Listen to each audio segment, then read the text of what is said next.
आज के जमाने में एक जंग सिर्फ मैदान में नहीं बल्कि मेरे और आपके मोबाइल फोन्स में भी लड़ी जा रही है और इसमें पाकिस्तान हमसे जीत रहा है। आप कैसे हैक कर सकते हो अपोनेंट के उस सिस्टम को। एंड आई थिंक अब ये बात तो अबंडेंटली क्लियर है, इतने जल्दी चीजें एस्केलेट होती हैं in the modern warfare, we don't know. वैसे तो कोई भी conflict between two nuclear armed states हमारे हिसाब से तो बहुत बड़ी बेवकूफी ही है। वॉरफेयर है जिसमें खुद इंडिया के साइबर सिक्योरिटी चीफ ने एक्सेप्ट किया है कि भारत इस जंग में पाकिस्तान से बहुत पीछे है। चलो समझते हैं कि हम इसमें पीछे क्यों हैं and why this war matter. असल जीत तो पाकिस्तान की हुई है। क्या अगर ऑपरेशन सिंदूर के बारे में हमें जो भी कहानी बताई जा रही है वो सिर्फ आधी सच्चाई हो? क्या अगर हमारी मीडिया, हमारी गवर्नमेंट हमसे झूठ कह रही हो और असली सच्चाई ये है कि हम वॉर जीते ही नहीं? तो पाकिस्तान का दिन के उजाले में दुश्मन को मुंह तोड़ जवाब। पाक फौज की हिकमत अमली और मुंह तोड़ जवाब से हर पाकिस्तानी खुशी से निहाल है। पाकिस्तानियों के जश्न जारी है।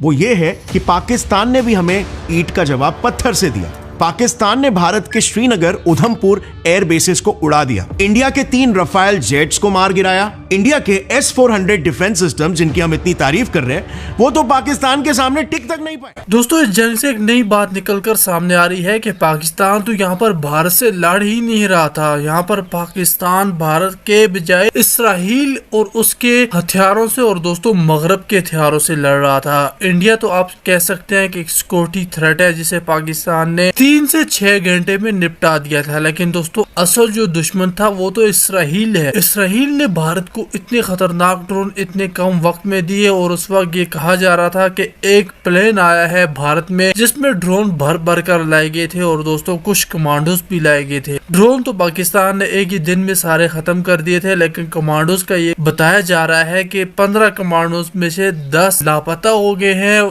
श्रीनगर में ही इधर उधर उन्हें भी अगवा कर दिया गया है। तो दोस्तों ये हुआ है। असल दुश्मन जो है वो इसराइली है जिसने गजा में तबाही मचाई हुई है और गजा में मुसलमानों का कत्लेआम कर रहा है। उसने सोचा कि यहाँ पर पाकिस्तान में भी जाएंगे और वहीं पर भारत जैसे लुचे और टुच्चे मुल्क को यूज करके दोस्तों वहाँ पर हम अपने मकासद हासिल कर लेंगे। लेकिन देखिए कि पाकिस्तान ने इसराइली टेक्नोलॉजी को कैसे जमीन दोस्त किया है और इसी के साथ साथ मगरबी टेक्नोलॉजी जिसमें दोस्तों फ्रांसीसी राफेल थे उन्हें भी जमीन दोस्त किया। उसी के साथ आप देखें तो हमने रूस को कितना बड़ा नुकसान पहुंचाया है। रूस के MiG-29 दोस्तों वो भी एडवांस फाइटर, उसे भी गिरा दिया हमने। फिर साथ में हमने सुकोई Su-30 को भी गिरा दिया। खुद सोचें कि सुकोई को अब कौन खरीदेगा। 2 बार पाकिस्तान ने उसे गिरा दिया है। उसके अलावा एक मिराज 2000 भी गिराया है जो फ्रांसीसी है और दोस्तों राफेल के साथ ही हमने एक मिराज का तोहफा भी, मिराज 2000 का तोहफा भी हमने फ्रांस को दिया है। भारत बेशक आप कह सकते हैं कि हमारी उसके साथ लड़ाई है, लेकिन दोस्तों वो एक सिक्योरिटी थ्रेट जरूर है। असल लड़ाई तो हमारी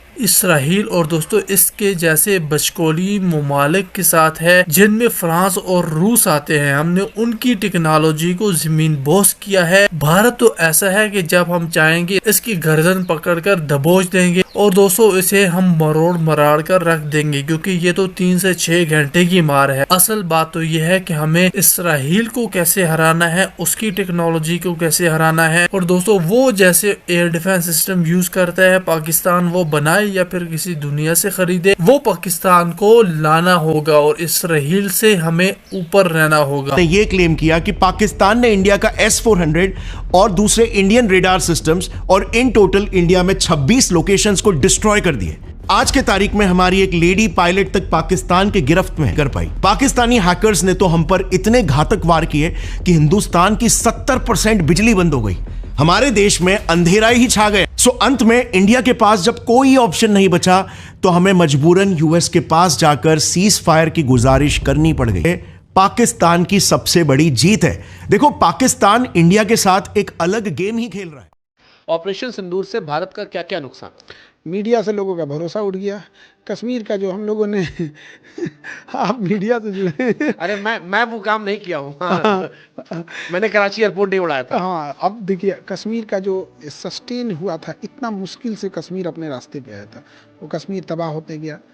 हम लोग का जो सेना का मनोबल था, नेवी एयरफोर्स रखे रह गए कि हम लोग कभी युद्ध करेंगे, ये कभी किए नहीं। यहाँ पे इंटरनेशनली ऐसा पाकिस्तान साबित कर रहा है और बड़े देशों में ये दिखा चुका है कि पाकिस्तान अपर हैंड में था। क्योंकि सीज फायर पाकिस्तान ने तो नहीं किया और ना ही कोई उसने बोला यहाँ। ये बताइए इजराइल जो किया है उसके बाद हमास हिम्मत करेगा नहीं। तो फिर यही बताइए आप ऑपरेशन सिंदूर के बाद क्यों नहीं बोल पा रहे हैं? हम पर्सनली बता देखिए हम हमेशा